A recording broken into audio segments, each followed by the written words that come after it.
Chapter 15. Samuel also said unto Saul, The Lord sent me to anoint thee to be king over his people, over Israel. Now, therefore, hearken thou unto the voice of the words of the Lord.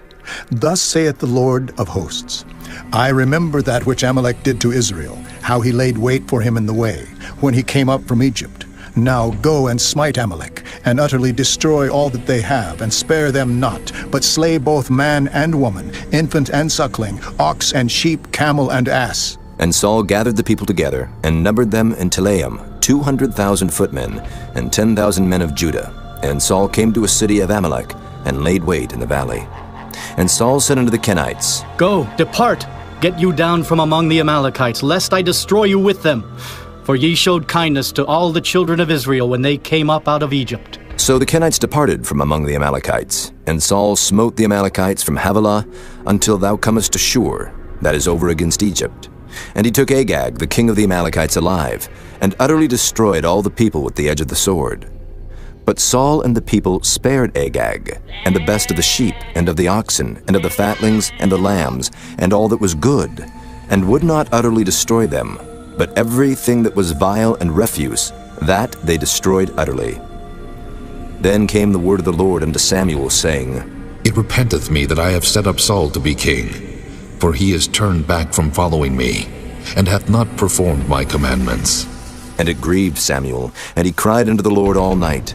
And when Samuel rose early to meet Saul in the morning, it was told Samuel, saying, Saul came to Carmel, and behold, he set him up a place, and is gone about and passed on, and gone down to Gilgal. And Samuel came to Saul, and Saul said unto him, Blessed be thou of the Lord, I have performed the commandment of the Lord. And Samuel said, What meaneth then this bleating of the sheep in mine ears, and the lowing of the oxen which I hear? And Saul said, They have brought them from the Amalekites, for the people spared the best of the sheep and of the oxen to sacrifice unto the Lord thy God, and the rest we have utterly destroyed.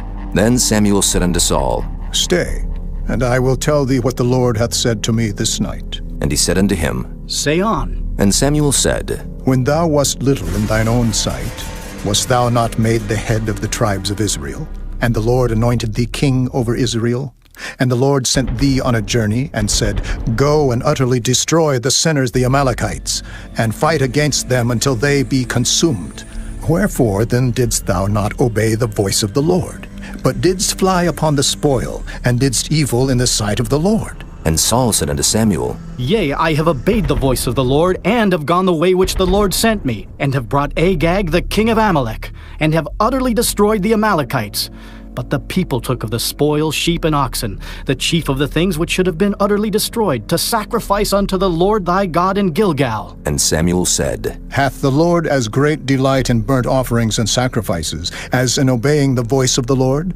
Behold, to obey is better than sacrifice, and to hearken than the fat of rams. For rebellion is as the sin of witchcraft, and stubbornness is as iniquity and idolatry. Because thou hast rejected the word of the Lord, he hath also rejected thee from being king. And Saul said unto Samuel, I have sinned, for I have transgressed the commandment of the Lord and thy words, because I feared the people and obeyed their voice. Now therefore I pray thee pardon my sin, and turn again with me, that I may worship the Lord. And Samuel said unto Saul, I will not return with thee, for thou hast rejected the word of the Lord, and the Lord hath rejected thee from being king over Israel. And as Samuel turned about to go away, he laid hold upon the skirt of his mantle, and it rent.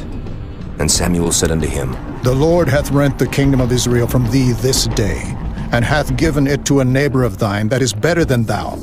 And also the strength of Israel will not lie nor repent, for he is not a man that he should repent. Then he said, I have sinned, yet honor me now, I pray thee, before the elders of my people, and before Israel, and turn again with me, that I may worship the Lord thy God. So Samuel turned again after Saul, and Saul worshipped the Lord. Then said Samuel, Bring ye hither to me Agag, the king of the Amalekites. And Agag came unto him delicately. And Agag said, Surely the bitterness of death is past? And Samuel said, As thy sword hath made women childless, so shall thy mother be childless among women.